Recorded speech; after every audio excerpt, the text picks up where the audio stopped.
Bismillahirrahmanirrahim. Assalamualaikum warahmatullahi wabarakatuh. Innal hamdalillah nahmaduhu wa nasta'inuhu wa nastahdihi wa nastaghfiruh. Wa na'udzu billahi min shururi anfusina wa min sayyiati a'malina. Man yahdihillah fala mudilla lahu ومن يضلل فلا هادي له أشهد أن لا إله إلا الله وحده لا شريك له وأشهد أن محمدا عبده ورسوله ونصلي ونسلم على هذا النبي الكريم سيد المرسلين وعلى آله وصحبه أجمعين أما بعد أيها المؤمنون اتقوا الله أوصيكم وإياي بتقوى الله فقد فاز المتقون. Muslimin dan muslimat mudah-mudahan dirahmati Allah Subhanahu wa taala. Di dalam sebuah hadis an Abdullah bin Hisham radhiyallahu anhu qala كنا مع النبي صلى الله عليه وسلم وهو آخذ بيد عمر بن الخطاب رضي الله عنه فقال له عمر يا رسول الله لأنت أحب إلي من كل شيء إلا من نفسي. فقال النبي صلى الله عليه وسلم لا والذي نفسي بيده حتى أكون أحب إليك من نفسك. فقال له عمر فإنه الآن فقال له عمر فإنه الآن والله لأنت أحب إلي من نفسي. فقال النبي صلى الله عليه وسلم الآن يا عمر أو كما قال hadis sahih riwayat Al-Bukhari.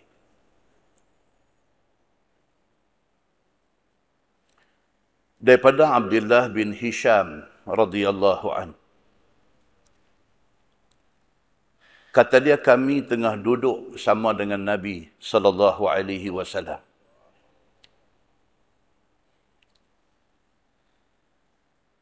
Tiba-tiba Nabi sallallahu alaihi wasallam pegang tangan Sayyidina Umar bin Al-Khattab radhiyallahu an. Nabi duduk sama dengan sahabat-sahabat, Sayyidina Umar ada tepi. Tiba-tiba Nabi pegang tangan Sayyidina Umar. Faqala lahu Umar. Bila Nabi SAW pegang saja tangan Sayyidina Umar, Sayyidina Umar ni dia naik sebab satu macam. Dia kata, Ya Rasulullah, la anta ahabbu ilayya min kulli syai' illa nafsi. Dia kata, Ya Rasulullah, Tuan adalah orang yang saya paling sayang dalam dunia ni, melainkan diri saya. Faqala Nabi sallallahu alaihi wasallam, La, walladhi nafsi biyadi hatta akuna ahabba ilaika min nafsik. Nabi kata dekat Sayyidina Umar, tak boleh macam tu. Nabi kata,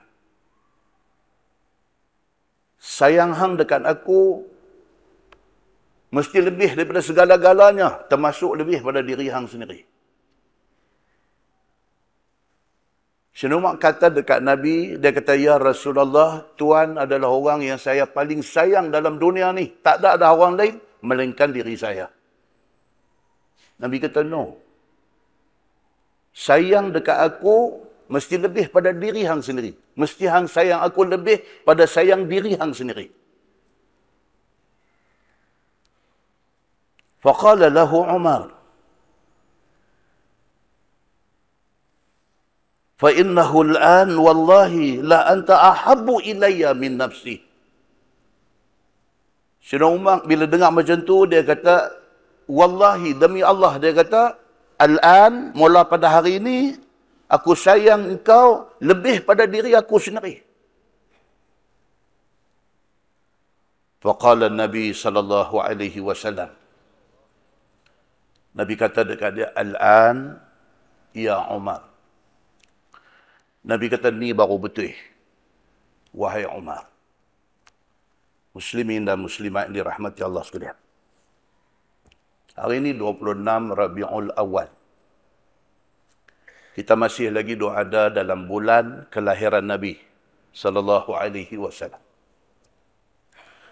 Cerita sambut Maulid ni cerita apa? Cerita sayang kat Nabi. Tu je cerita dia.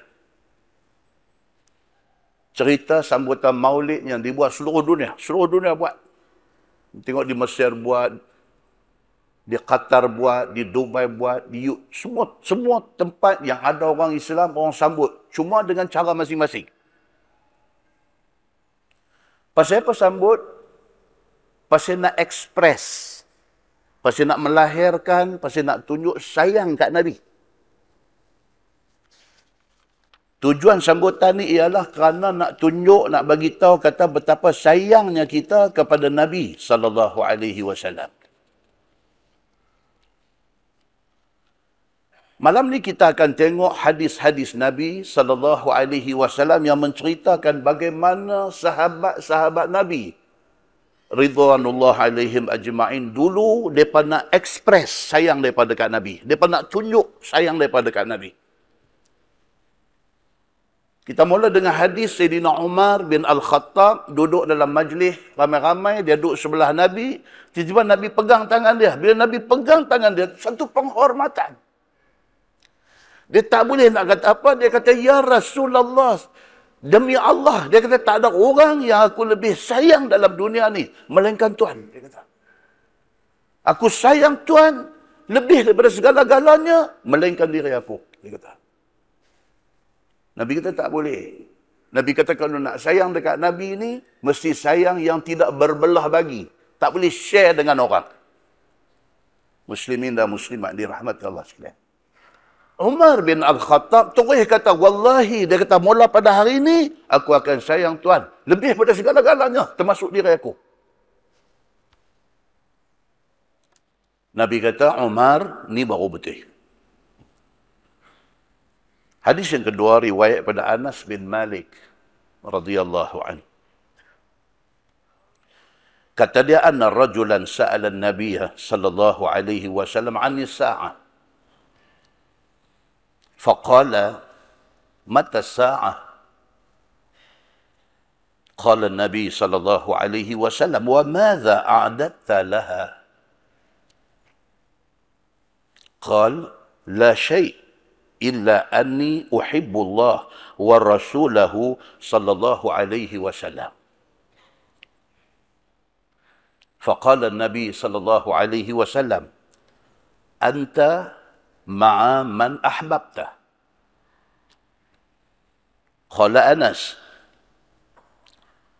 fama farihna bi syai'in farahna biqauli an-nabi sallallahu alaihi wasallam, anta ma'a man ahbabta. Qala Anas, fa ana ahabbu an-nabi sallallahu alaihi wasallam wa Abu Bakr wa Umar wa arju an akuna ma'ahum bihubbi iyahum wa in lam a'mal bimithli a'malihim, atau kama qala, hadis sahih riwayat Al-Bukhari. Kata Anas bin Malik, saya cerita tu, Anas ni dahsyat tuan-tuan. Anas bin Malik ni bukan calang-calang orang. Bila mati dia sahabat yang last kali mati, umur dia panjang. Bila mati dia, orang-orang alim yang ada pada masa itu kata apa? Setengah daripada ilmu sudah pi. Hebat Anas bin Malik ni. Mati dia tu, orang kata setengah daripada ilmu Islam yang ada ni pi. Tak ada dah. Pasal apa? Pasal tak ada Anas. Sekarang kita nanti tengok hadis dia lagi. Kata Anas bin Malik, dia kata anna rajulan sa'ala Nabi sallallahu alaihi wasallam 'anis sa'ah. Dia ada dalam majlis ni seorang sudah tanya Nabi, dia kata ya Rasulullah, kiamat ni betul-betul bila? Kerana duk viral dalam sikit masa ni. Viral apa? Dia kata ni 2023. Mujaddid yang 100 tahun nak main dah. Okey. Viral. Semua orang dapat. Cuma nak tahu siapa Mujaddid ni. Sebahagian kata, Mahdi nak main dah. Ada sebahagian yang ekstrim ni, tak pergi kerja dah, tuan. Tak pergi kerja dah. Ada, tuan-tuan. Dalam 1000 orang, ada seorang yang wire shot ni. Sebab apa? Sebab sampai time. Is a time. Dia kata, sudah sampai time, kerja tak mau, apa pun tak mau dah. Kita nak tunggu Mahdi mai, kita nanti pergi sokong dia. Masa ni lah Israel nanti tahu kita siapa. Dia duduk baca macam tu. Allahu Akbar, tuan-tuan. Zaman Nabi mai satu laki-laki jumpa Nabi, dia kata, ya Rasulullah, mata sa'ah. Dia kata, kiamat ni bila? 1400 tahun dulu. Tanya dah, kiamat bila? Faqal, wa madza a'adatta laha? Nabi tanya Sa'ad, kiamat bila tu tak tepi Sa'ad?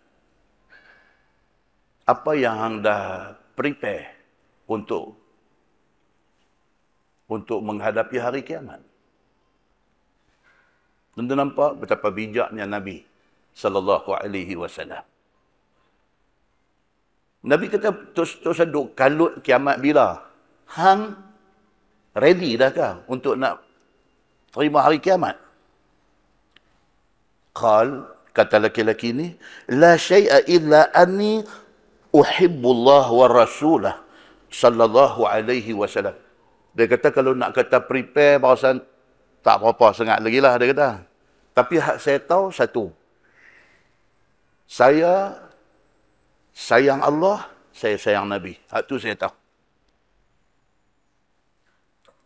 Kalau tanya saya sembahyang banyak mana dah buat, sembahyang sunat macam mana, saya tak rasa saya ni buat banyak.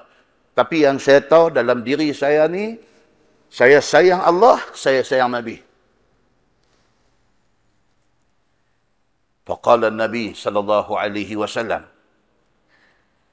Nabi kata dekat dia, anta ma'a man ahbabta.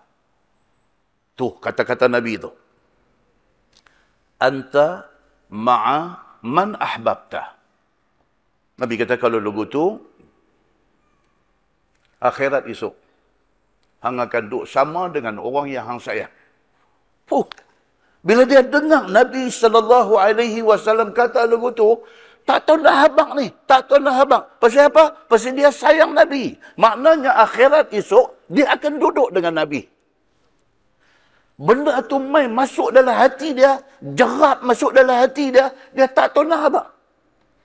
Qala Anas, فما فرحنا بشيء فرحنا بقول النبي صلى الله عليه وسلم أنت مع من أحببت.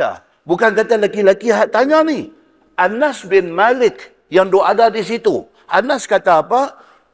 Kami tak pernah rasa seronok macam mana seronok kami pada hari ini apabila dengar ungkapan kata-kata Nabi itu.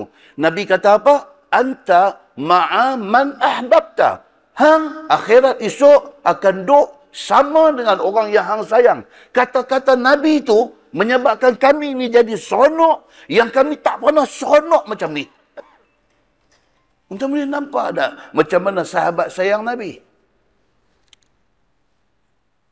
Qala Anas, fa ana ahabbu Nabi sallallahu alaihi wasallam wa Abu Bakr wa Umar. Anas declare, Anas kata, aku sayang Nabi, aku sayang Sayyidina Abu Bakar, aku sayang Sayyidina Umar. Wa arju an akuna ma'ahum bihubbi iyyahum. Dia kata, aku harap sangat akhirat esok aku boleh duduk dengan 3 orang ni. 3 orang yang aku sayanglah ni. Wa in lam a'mal bimisli a'malihim. Sekalipun aku tahu diri aku siapa. Anas kata. Anas yang apabila dia mati, orang alim pada masa tu kata setengah daripada ilmu dah pergi dah ni. Anas ni yang begitu punya hebat, dia rasa diri dia kecil. Dia kata, aku harap aku esok akhirat boleh duduk dengan Nabi, dengan Sayyidina Abu Bakar, dengan Sayyidina Umar. Walaupun aku tahu amal aku tak banyak mana, dia kata. Hadis itu hadis sahih, riwayat Al-Bukhari. Muslimin dan muslimat yang dirahmati Allah sekalian. Dalam sebuah hadis lain, riwayat daripada Al-Bara bin Azib radhiyallahu an. Tuan-tuan, kita tengok macam mana sahabat-sahabat sayang Nabi. Saat kita duduk depan cermin tengok, kita tanya diri kita, orang mana yang kita sayang Nabi ni? Daripada Al-Bara bin Azib radhiyallahu an. Kata dia, kunna idza sallaina khalfa Rasulillah sallallahu alaihi wasallam ahbabna an nakuna an yaminih. Yuqbilu alaina biwajhihi. Qala al-Bara fasami'tuhu yaqul rabbi qini azabak yawma tab'ath aw tajma'u ibadak. Atau kama qala, hadis sahih riwayat Imam Muslim. Kata Al-Bara bin Azib, dia kata, kami bila semayang di belakang Nabi SAW, kami berebut nak duduk belah kanan Nabi. Imam ni pakat berebut nak duduk di kanan. Kami ni, yang kata sahabat-sahabat Nabi ni, berebut nak duduk saf pertama, belakang Nabi ke kanan. Yuqbilu alaina biwajhihi. Ahbabna an nakuna an yaminih yuqbilu alaina biwajhihi. Pasal apa? Pasal Nabi SAW bila dia bagi salam, Assalamualaikum warahmatullahi, Assalamualaikum warahmatullahi, Nabi akan beralih ke kanan.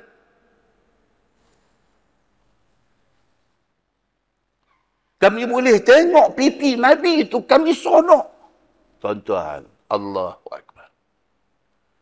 Nabi semayang, Nabi bagi salam, Nabi beralih kanan. Nabi beralih kanan tu, geng yang duduk belah kanan ni, boleh tengok pipi Nabi, boleh tengok muka Nabi. Bila Nabi beralih balik kanan tu, seronok. Qal, kata Al-Bara, fasami'tuhu yaqul, Rabbi qini azabak yawma tab'as. Kami dengar Nabi berdoa. Sambil duduk tengok Nabi berdoa, Nabi kata, ya Allah, ya Tuhanku, jauhilah kami daripada azabmu pada hari dibangkitkan esok. Au tajma'u ibadak, ataupun hari dihimpunkan segala hamba-hambamu. Nabi doa tu, suara Nabi doa tu pun dia pun seronok dengar. Muslimin dan muslimat yang dirahmati Allah sekalian. Hadis itu hadis sahih, riwayat Imam Muslim. Dalam sebuah hadis, riwayat daripada Usaid bin Khudair, rajul minal ansar. Bainama huwa yuhaddithul qawm, wa kana fihi mizaj. Baina yudhikuhum, fata'anahu Nabi sallallahu alaihi wasallam fi khasiratihi bi'ud. فقال أسيد أصبرني. فقال النبي صلى الله عليه وسلم اصطبر. قال إن عليك قميصا وليس علي قميص. فرفع النبي صلى الله عليه وسلم قميصه فاحتضنه وجعل يقبل كشحه. قال إنما أردت هذا يا رسول الله. أو كما قال, Hadis riwayat Abu Daud dengan isnad yang sahih. Daripada Usaid bin Khudair, sahabat Nabi. Dia orang Ansar, dia orang Madinah. Dia cerita satu kenangan dia sama dengan Nabi SAW. Dia kata pada satu hari, kami duduk ramai-ramai, duduk bersembang. Satu orang sudah buat joke. Duduk bersembang. Satu orang sudah buat joke, sudah buat lawak. Pakat gelak. Nabi SAW duduk ada situ.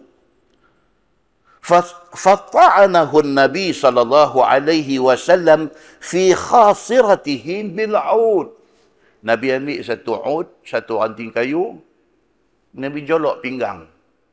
Jolok pinggang Usaid. Tak tahu. Nabi melawak ke? Apa pasti duduk bersembang. Ada siapa ke satu orang sudah buat joke, sudah buat lawak, pakai gelak. Nabi ambil satu kayu, jolok pinggang dia. Faqala, kata Usaid ni, asbirni. Dia kata dekat Nabi, Usaid ni, dia kata dekat Nabi. Dia kata, ya Rasulullah, aku nak balas balik. Oi, dia ni. Dia kasar dengan Nabi. Nabi jolok dia dengan kayu. Dia beralih dekat Nabi. Dia kata, aku nak balas balik. Aku nak tuntut balasan. Dia kata. Faqala Nabi SAW, istabir. Nabi kata, balas ya. Nak balas-balas ya. Qal, kata Usaid, inna alaika qamisan. Ay, melampau. Dia kata dekat Nabi, Usaid kata dekat Nabi, dia kata, ya Rasulullah. Dia kata, Tuan pakai baju. Pakai qamis. Pakai baju. Walaysa alayya qamis. Masa Tuan jolok saya tadi, saya tak pakai baju. Dia kata. Farafa'an Nabi SAW an qamisih. Nabi pun okey. Angkat baju, angkat. Tunjuk, tangan mana nak jolok.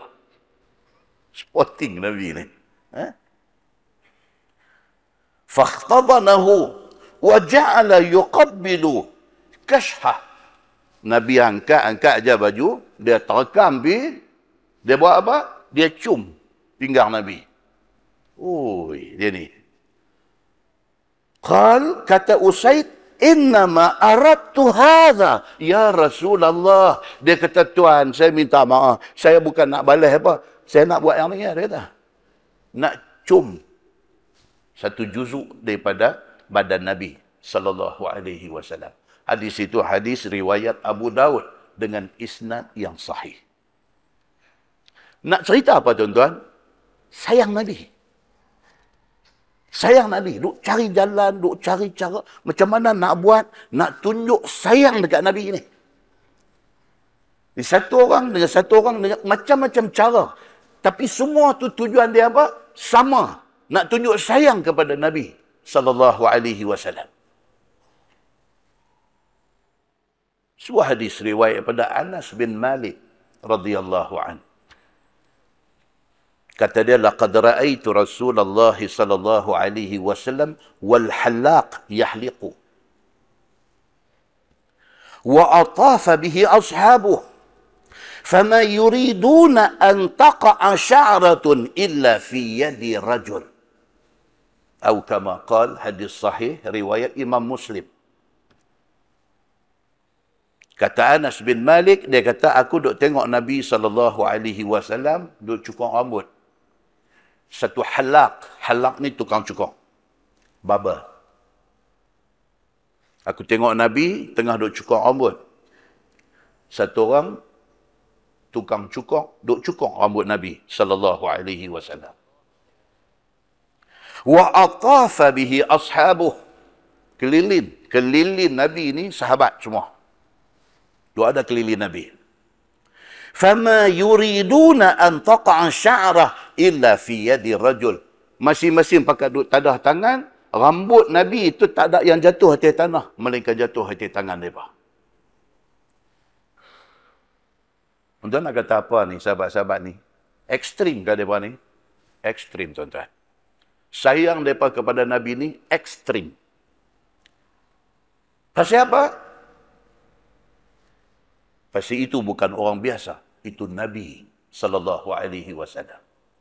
Sepakat ulama, tak kira ulama aliran mana, sepakat mengatakan ujung rambut sampai ujung kaki Nabi ada barakah. Tidak ada khilaf di kalangan mana-mana ulama. Dalam sebuah hadis lain juga riwayat pada Anas bin Malik radhiyallahu anhu. Dia kata anna Rasulullah sallallahu alaihi wasallam rama jamratul aqabah summa sarafa ila al-budni fanaharaha. Wal hajjam jalis wa qala bi yadihi an ra'sihi fahalaqa shaqqahu al-ayman faqasamahu fi man yalih. ثم قال النبي صلى الله عليه وسلم احلق الشق الآخر. قال النبي صلى الله عليه وسلم أين أبو طلحة فأعطاه إياه أو كما قال hadis sahih riwayat Imam Muslim. Anas kata apa? Ini pula jadi pada hari Nabi mengerjakan haji wada'. Tuan-tuan, Nabi buat haji sekali aja. Sekali aja. Dan haji itu dipanggil haji wada'. Haji farewell. Tidak ada lagi haji yang Nabi buat selepas itu. Kata dia, apabila Nabi SAW selesai melontak Jamratul Aqabah. Apa hari bulan melontak Jamratul Aqabah? 10 hari bulan Zulhijjah, hari raya haji. Dan jemaah daripada Arafah mai bermalam di Muzdalifah. Muzdalifah mai masuk ke Mina. Bila masuk Mina, pagi 10 tu. Pagi 10 tu, pagi untuk melontak Jamratul Aqabah. Jemaah haji Malaysia, mereka suruh pergi malam. Tapi pagi itu adalah bermula waktu untuk melontak Jamratul Aqabah. Nabi buat pagi itu. Lepas Nabi SAW melontak Jamratul Aqabah, Nabi buat apa? Nabi buat sembelihan. Sembelihan korban. Lepas Nabi sembelih korban, baru Nabi bercukok. Itu flow ibadat haji yang Nabi buat. Ada sahabat buat kok lain.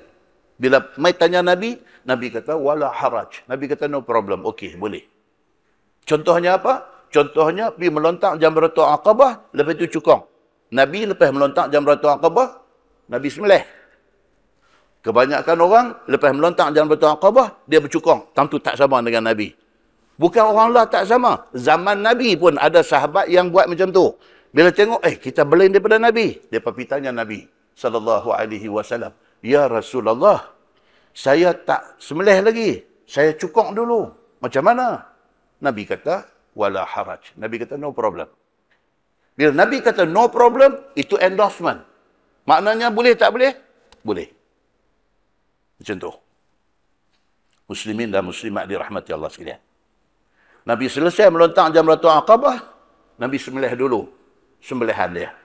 Lepas itu, Nabi tengok ada Al-Hajjam. Hajjam ni tukang bekam. Tukang bekam. Yang duk bekam badan, bekam kepala, tukang bekam. Dan tukang bekam ni juga adalah halak. Dia juga adalah duk cukur rambut orang bila orang nak tahallul. Bila nampak dia, Nabi kata, qala biyadihi an ra'sih. Nabi panggil dengan tangan. Nabi tak cakap apa. Nabi tengok kat dia, panggil, tunjuk. Macam tu. Macam orang Melayu pergi buat umrah, bila nak cukur, cakap Arab tak hati, macam tu lah juga. Tunjuk. Kan? Ni TV Al-Hijrah, dia rakam tak apa. Kalau dengar suara je, apa dia buat apa tu? Tunjuk rambut. Dia kata 10 riyal. 15. Dia kata. 15. Berapa pula dah? Kata. 15 riyal. Okey, jalan. Jadi, kau tim. Dia kata. Settle. Nabi nampak Hajjam, nampak kawan nak kerja cukur ni. Nabi buat isyarat dengan tangan. Tunjuk rambut. Dia pun faham. Dia main. Fahalaqa syiqqahul ayman. Cukur mula belah kanan dulu. Sunnah. Cukok mula belah kanan dulu. Faqasamahu fi man yalih. Bila cukok tu, Nabi bahagi-bahagikan rambut dia kepada hak duk ada keliling ni. Ini hari apa? Hari Nabi buat haji. Duk tunggu ni. Nabi ambil rambut dia, Nabi bagi. Seorang sikit. Bagi. Summa qala. Kemudian Nabi kata kepada kawan yang cukok ni, ihliq asyiqqal akhar. Nabi kata, okey, sebelah lagi pula cukok. Cukok belah kiri belah. Faqala Nabi sallallahu alaihi wasallam, aina Abu Talha?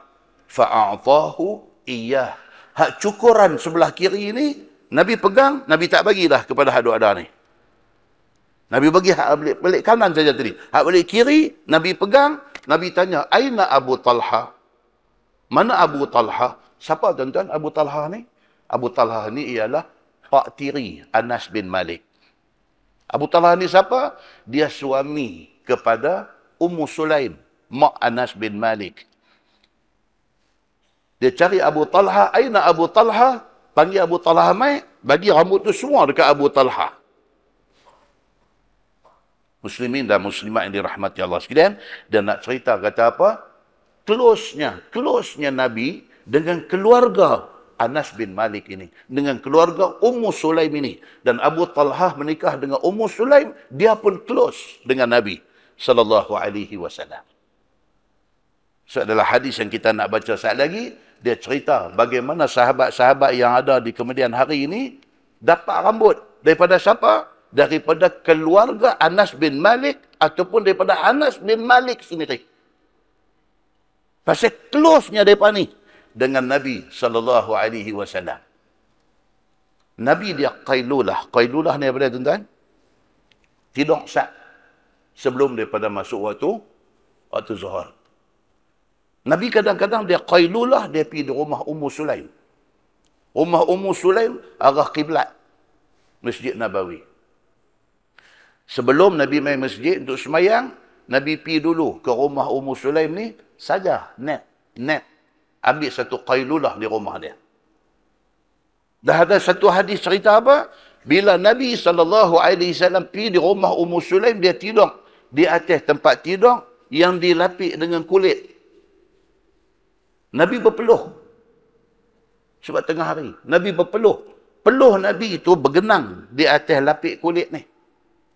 Ummu Sulaim yang kata mak Anas bin Malik ni. Yang kata isteri kepada Abu Talha ni. Dia buat apa? Dia main sengap-sengap di tepi Nabi duduk tidur ni. Dia kaut peluh Nabi. Dia kaut. Dengan tangan dia. Dia tarik air peluh tu. Dia simpan. Dia bubuh dalam botol kecil. Dia buat hanut. Dia panggil hanut. Ha, nun, waw, ta. Hanut. Maksud dia apa? Perfume.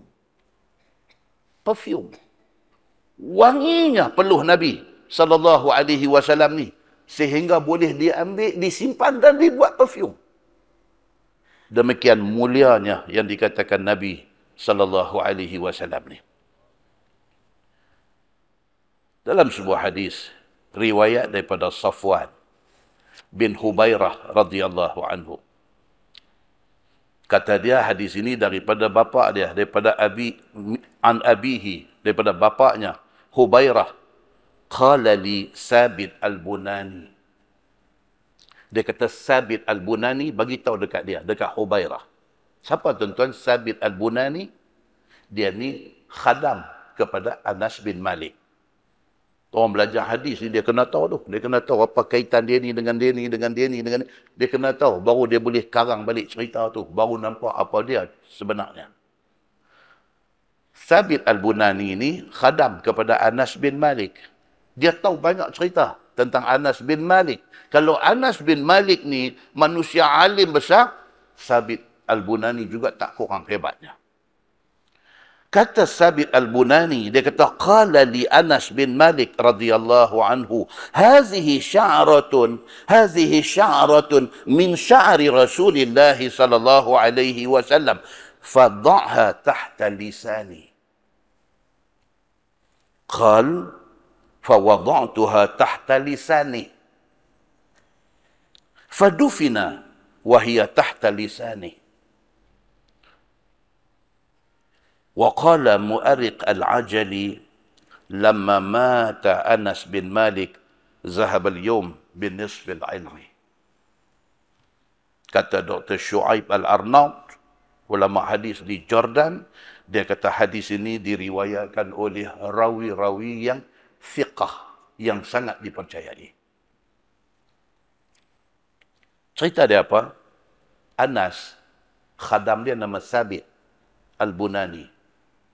Anas, kita dah cerita dah tadi, dia dengan keluarga dia ni banyak simpan rambut Nabi.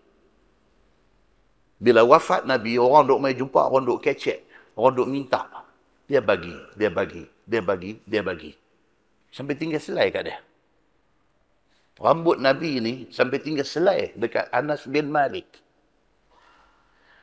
Dia pesan dekat Sabit, khadam dia, Sabit Al-Bunani ni, dia pesan apa? Dia kata, hadhihi sya'ratun min sya'ri Rasulillah sallallahu alaihi wasallam. Dia kata, Sabit, dia kata, ini rambut Nabi. Ini rambut Nabi. Ini saja selai yang tinggal dekat aku. Fadha'ha tahta lisani. Aku mati esok. Dia kata, aku mati esok. Rambut ni buh bawah lidah aku. Rambut Nabi ni buh tahta lisani, bawah lidah aku.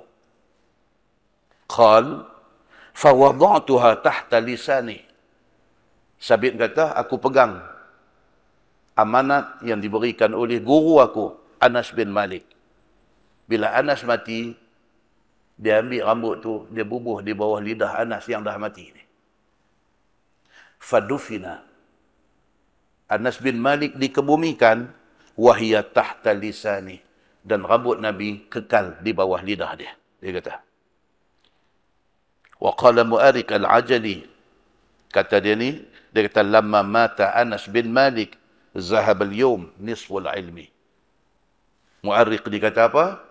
Bila Anas mati, setengah daripada khazanah ilmu dunia ni sudah tidak ada. Dia kata. Maksud dia apa dia? Maksud dia alimnya Anas bin Malik ini. Alim sungguh dia ni. Tuan, nampak hadis yang kita baca daripada tadi, Umar bin Al-Khattab, Nabi pegang tangan dia, dia terus bergetar. Dia kata apa dekat Nabi? Dia kata, ya Rasulullah, tak ada siapa dah saya sayang dalam dunia ni, melainkan Tuhan dan diri saya. Nabi kata, no. Nabi kata, sayang aku saja. Tak boleh sebut diri hang sekali. Dia kata, wallahi, aku sayang Tuhan. Segala-galanya tak ada yang aku sayang dalam dunia ni, melainkan Tuhan. Dia start hadis macam tu. Dia main hadis cerita sahabat-sahabat Nabi, rambut Nabi pun dia kutip Nabi simpan. Pasal berkatnya diri Nabi sallallahu alaihi wasallam. Dia main lagi hadis apa? Anas bin Malik duk simpan rambut ni sampai tinggal selai. Dia pesan dekat khadam dia, aku mati, buh rambut Nabi, bawah lidah aku, tanam sekali. Aku dengan rambut Nabi sallallahu alaihi wasallam. Tuan-tuan, dia main hadis yang berikutnya. Hadis riwayat daripada Abdullah bin Az-Zubair radhiyallahu an. Tuan-tuan, siapa Abdullah bin Az-Zubair ni? Siapa dia ni? Abdullah bin Az-Zubair. Siapa dia ni? Dia anak kepada Zubair bin Awam. Mak dia siapa? Mak dia Asma binti Abi Bakr. Siapa Asma binti Abi Bakr? Adik kepada Aisyah radhiyallahu anha. Siapa Abdullah bin Zubair ni? Dia anak angkat Nabi. Nabi kahwin dengan Aisyah, tak ada anak. Nabi ambil anak penakan. Anak Asma ambil, mai duduk. Dia membesar di dalam rumah Nabi. Ni Abdullah bin Zubair ni. Siapa Abdullah bin Zubair ni? Dia cucu Sayyidina Abu Bakar As-Siddiq. Tuan-tuan, hebat tuan-tuan. Hebat. Pak hebat, mak hebat, Tok Wan hebat. Dia anak angkat kepada Nabi, manusia paling hebat. Hebat tuan-tuan. Yang kata Abdullah bin Zubair ni. Apa jadi dekat dia ni? Ni hadis ni cerita. Satu hari, Nabi SAW berbekam. Bekam. Potong, ambil darah. Darah kotor, keluar. Orang kata darah kotor. Okey, keluar. Falamma faragha, qala izhab bihadha ad-dam, fa'ahriqhu haythu la yaraka ahadun. Darah bekam tu, Nabi panggil Abdullah bin Az-Zubair, yang kita duk cerita tadi ni, cucu Sayyidina Abu Bakar, anak angkat Nabi. Nabi panggil dia, ya Abdullah, mai Ini darah aku. Pi buang, Nabi kata, di tempat yang orang tak nampak. Darah bekam ni, pi buang di tempat yang orang tak nampak. Abdullah bin Zubair pun dia ambil. Dia bawa darah tu, dia pergi satu tempat. Lepas itu dia balik mai. Bila sampai di depan Nabi SAW, Nabi tanya dia. Nabi kata, hampir buang tang mana darah tadi? Dia kata, saya buang di tempat yang orang tak ada, yang orang tak nampak. Nabi SAW kata dekat dia, la'allaka syaribta. Nabi kata, hang minum darah tu. Nabi kata dekat dia, la'allaka syaribta. Nabi kata, hang minum darah aku tadi? Qala, na'am. Ya, dia kata. Saya minum, dia kata. Entah. Ni nak cerita sahabat Nabi dengan Nabi ni. Qala Nabi SAW, lima syaribta dam. Nabi kata, apa yang hampir minum darah ni? Nabi tanya dia.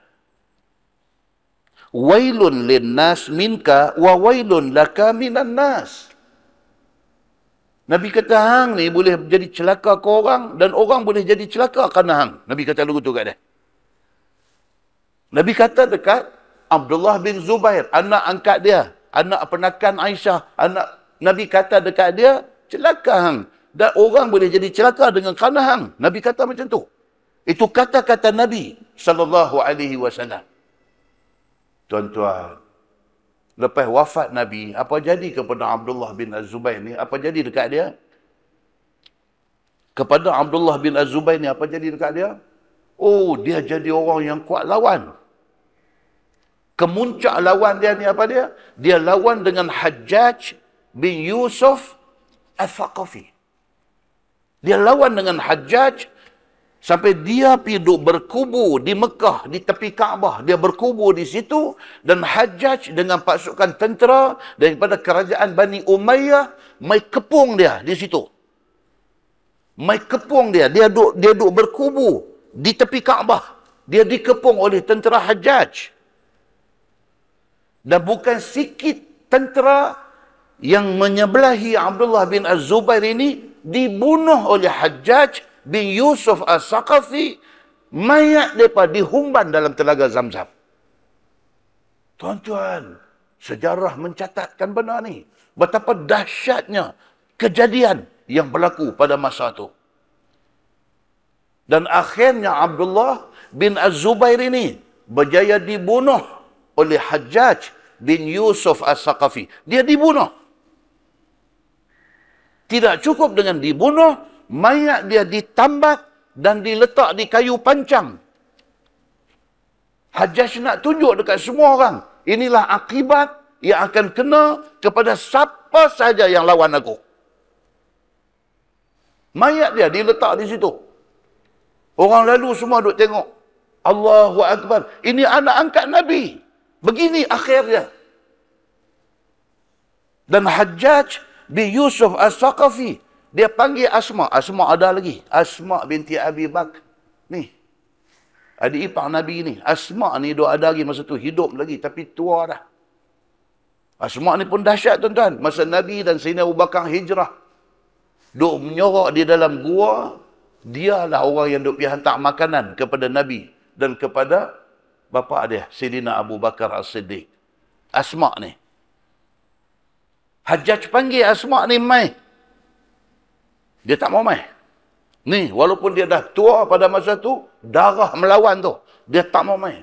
Hajjaj bagi amaran dekat dia. Kalau hang tak mai, aku hantar tentera, pi heret hang bawa mai. Dia tak mai. Akhirnya Hajjaj pi di rumah Asma binti Abi Bakr. Hajjaj kata dekat dia, okey, hari ini aku dah bunuh anak hang. Aku bubuh dia di tiang kayu tu.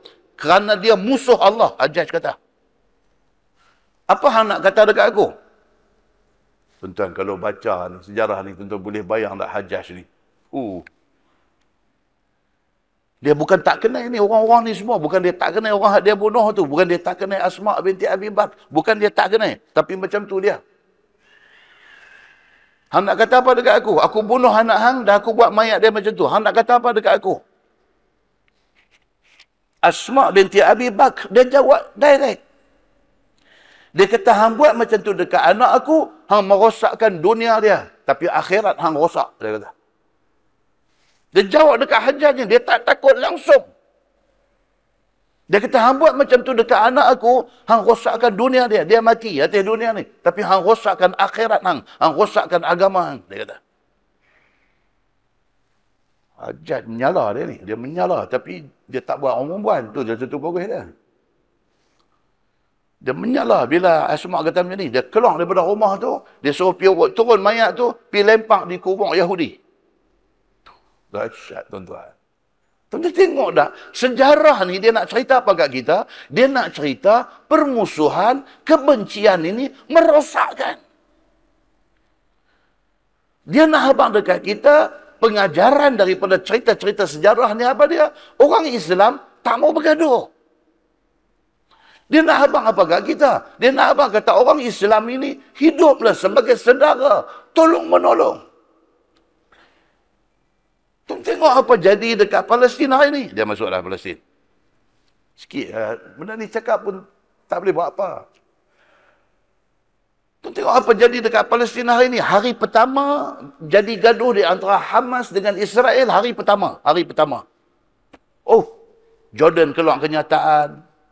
Negeri-negeri Arab ni semua keluar kenyataan. Menyatakan sokongan kepada Hamas dan Palestin. Hari pertama. Hari kedua, hari ketiga, sokong lagi. Tapi tak hantar tentera. Tapi sokong. Yang sokong dan menghantar tentera ni siapa dia? Hizbullah Syiah Lebanon. Yang hantar tentera yang tolong tembak Israel lepas semua. Yang ada kat tepi ni, tak ada. Dua abang kata kami berdiri teguh. Kami berdiri teguh di belakang.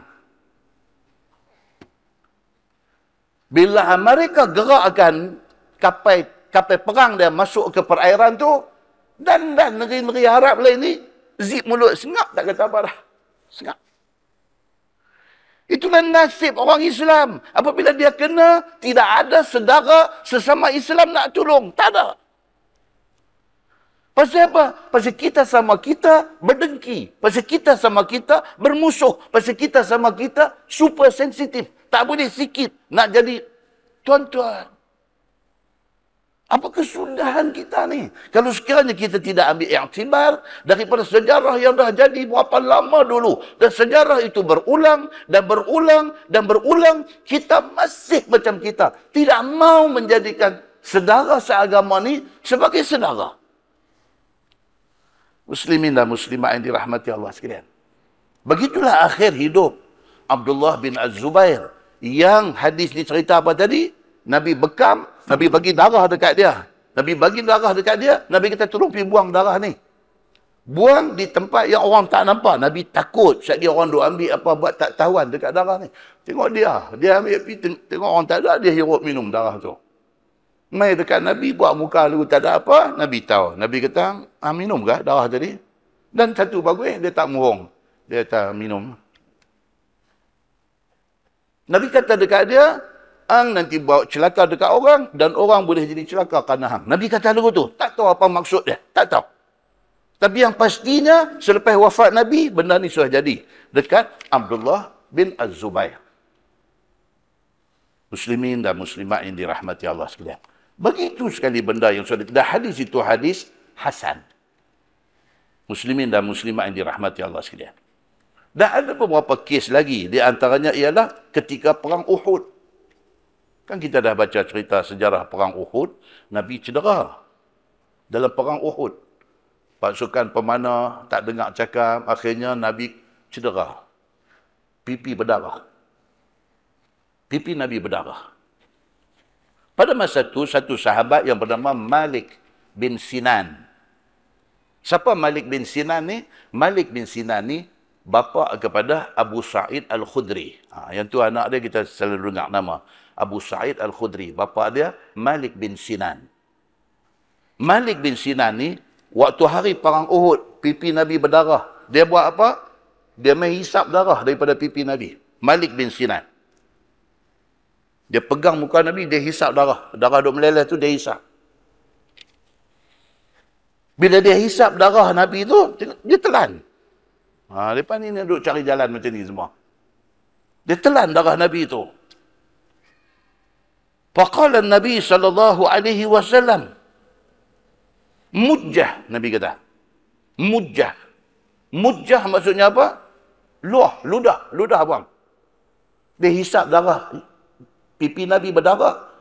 Malik bin Sinan hisap darah daripada pipi Nabi, ditelan. Nabi bila tengok macam tu, Nabi kata dekat dia, mujjah. Mujjah maksudnya ludah buang. Jawab Malik bin Sinan ni, wallahi la amujjuhu abada. Dia kata, demi Allah, aku tidak akan luah sampai bila-bila. Ini bantah lagu ni juga macam. Mereka main tangbak ni, mereka tak peduli. Marah pun marah lah, aku kira aku mau macam tu. Summa adbara yuqatil. Lepas dia kata, demi Allah, aku tidak akan ludah darah engkau, ya Rasulullah. Lepas dia kata lagu tu, dia beralih, pergi masuk perang balik dalam perang Uhud. Dan Nabi tak buat apa. Nabi cuma kata lagu tu lah. Nabi tak mau benda tu menjadi amalan. Kan bahasa lah ni dia kata apa? Normalisasi. Tak mau benda tu dinormaliskan. Saat lagi semua hadut ada keliling Nabi jadi Dracula. Semua pakat Nabi hisap darah tak boleh. So Nabi bagi tahu, Nabi kata no, jangan buat. Nabi kata dekat Abdullah bin Az-Zubair, Nabi kata pasal apa yang hampir minum darah tu. Nabi kata dekat dia, dan Nabi kata kalau hang akan kena celaka dan orang pun akan jadi celaka kerana hang. Dekat Malik bin Sinan, Nabi kata dekat dia, luah balik. Dia kata, demi Allah, aku takkan luah. Pun Nabi tak buat apa dekat dia. Ulama ambil kesimpulan kata apa? Darah Nabi itu tidak najis. Darah biasa, hurrimat alaikumul maitah waddam walahmul khinzir. Diharamkan ke atas kamu makan bangkai, makan darah dan makan daging babi. Ayat tu kepada siapa? Kepada lain daripada Nabi. Untuk Nabi, itu khususiyah. Dia kata, itu khusus untuk Nabi sahaja. Darah Nabi tidak najis. Itu majoriti ulama pegang yang tu. Ada segelintir ulama kata, no, darah Nabi tetap najis. Ada. Muslimin dan muslimat yang dirahmati Allah sekalian. Ada beberapa kes yang jadi macam tu. Apa yang penting tuan-tuan ialah apa? Nak express sayang dekat Nabi ni macam-macam orang, macam-macam cara. Okey.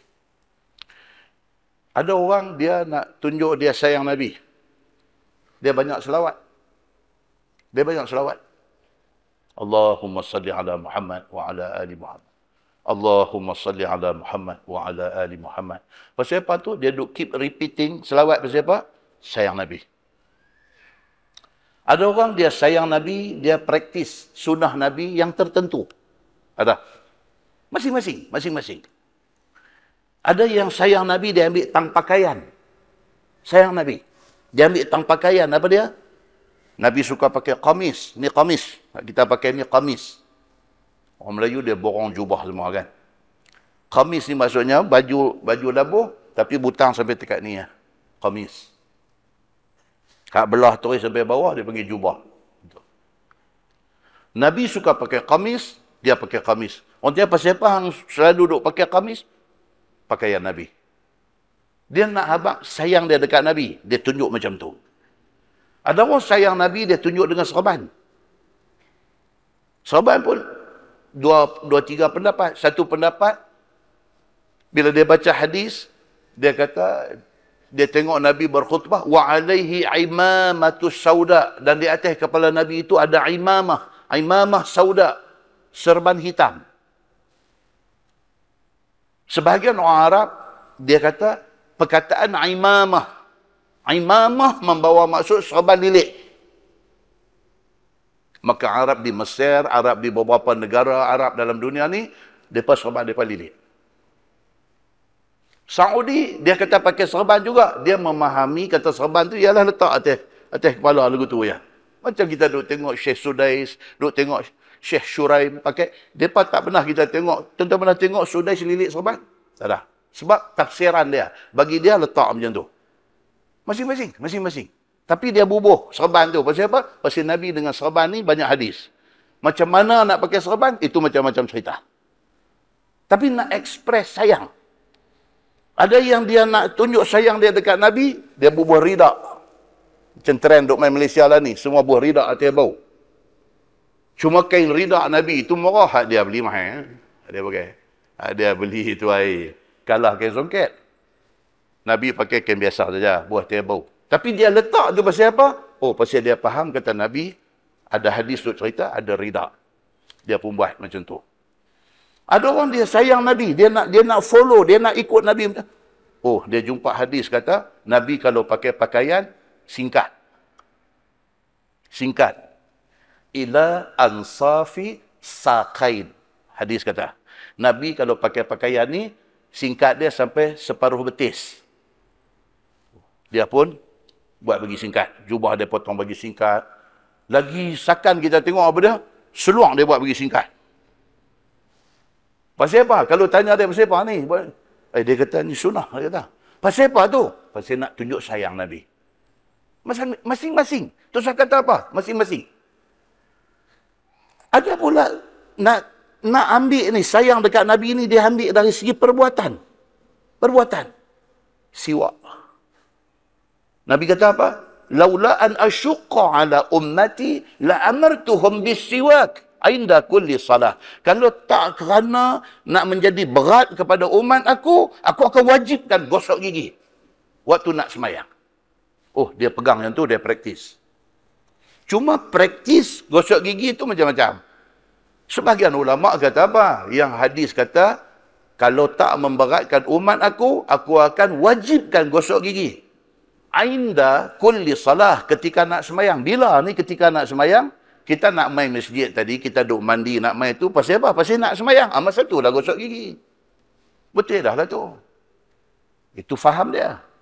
Ada satu kumpulan lagi pula, dia kata, no. Hadis tu kata, inda kulli salah, ketika nak semayang. Nak takbir tu, masa tu duduknya. Baru takbir. Yang penting apa dia? Dia nak tunjuk dia sayang Nabi, tapi dia faham macam tu. Cuma jangan kayu sugi itu pergi lempar atas sejadah sudah. Nak takbir, baling. Golek pula pergi kat kawan sebelah punya tempat sujud. Cara memahami nas tu, dia faham macam tu. Pada duduk di rumah, masa duduk mandi, masa kita nak main, memang kita nak main semayang. Gosok gigi masa tu lah. Itu menepati dah lah kehendak Nabi.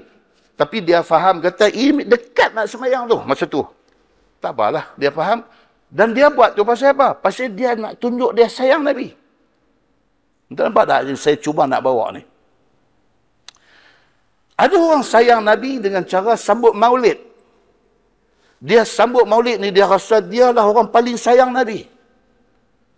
Dan sambutan tu pula macam-macam cara. Ada orang sambut maulid ni, buat ceramah. Panggil satu ustaz mai, cerita pasal Nabi, yang di akhir ceramah tu, orang yang dengar ni rasa sayang dekat Nabi. Itu tujuan dia. Dia buat tu pasal apa? Dia anjur tu pasal apa? Pasal nak bagi dia dan orang sayang dekat Nabi. Ada orang dia buat dalam bentuk simposium.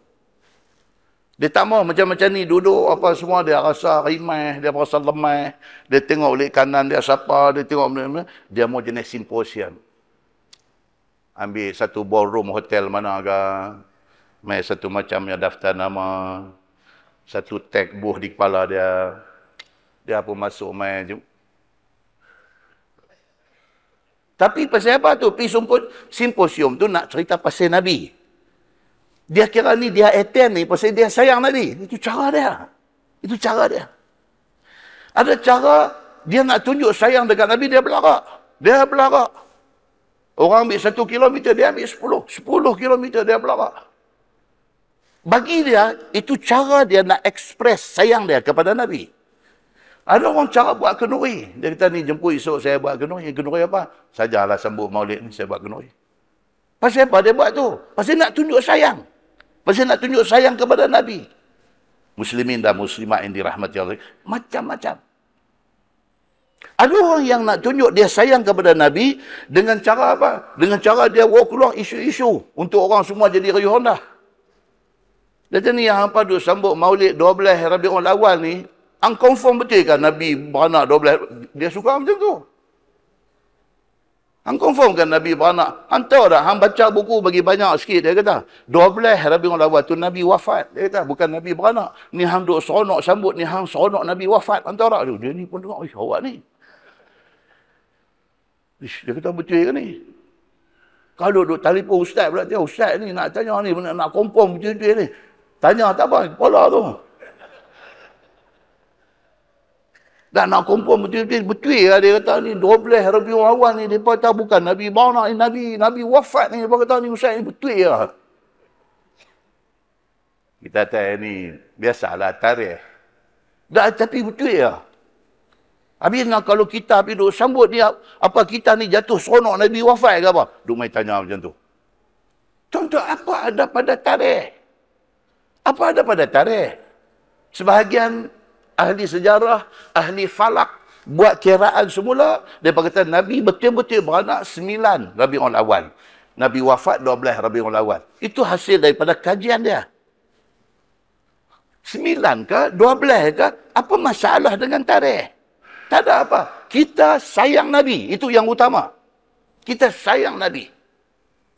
Muslimin dan muslimat yang dirahmati Allah sekalian. Nak riuh dengan polemik ni sampai bila pun tak boleh habis. Polemik ni sampai bila pun tak boleh habis. Yang akhirnya apa dia? Dia membawa kepada pergaduhan, kepada permusuhan, kepada jadi tak selesa di antara sama-sama orang Islam. Muslimin dan muslimat yang dirahmati Allah sekalian. Tak mau, yang tu semua tak mau, sudah-sudah. Itu manusia ni tuan-tuan. Ni kitab tak baca lagi. Manusia ni tuan-tuan, very complicated. Manusia ni, yang kata makhluk manusia ni apa tuan-tuan? Very complicated. Susah nak faham. Ada lelaki bini menikah 35 tahun. Tanya bini dia kata, saya tak faham lelaki saya ni. Menikah berapa lama dah? Menikah 35 tahun dah, anak ada 33 dah umur. Habis tu tak faham. Dia kata, memang saya tak faham. Tuan-tuan, dahsyat tak manusia ni? Manusia ni makhluk yang sangat complicated. Sebab orang putih kata apa? Masuklah orang putih dia betul. Kok mana pun kena masuk sikit. Orang putih kata, you can do 99 things to someone. And all they will remember is the one thing you didn't do. Oh, dia yang kata orang putih. Satu orang dua staff saya teks dia. Dia kata, Ustaz betul, saya bukan nak kata Ustaz. Bila sebut orang putih tu, dia mantap. Dia kata. Ada jadi ya. Dia English oriented. Dia sebut orang putih mantap Ustaz dia kata. Bahasa Melayu pun mantap, kan? Saja selit.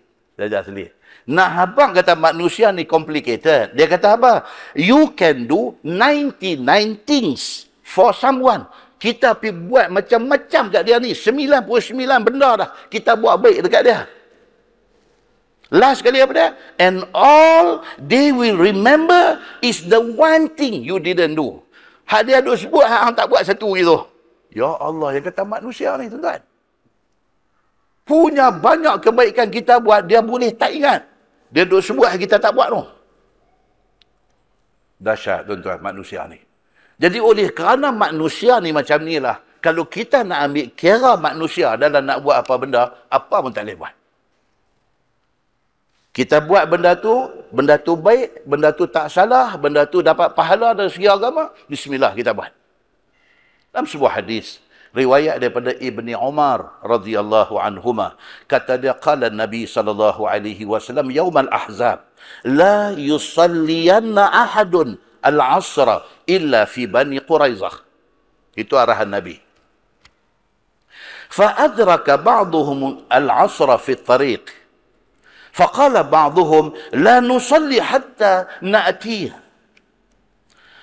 نأتيها وقال بعضهم بل نصلي لم يرد منا ذلك فذكر ذلك للنبي صلى الله عليه وسلم فلم يعنف واحدا منهم أو كما قال hadis sahih riwayat Al-Bukhari.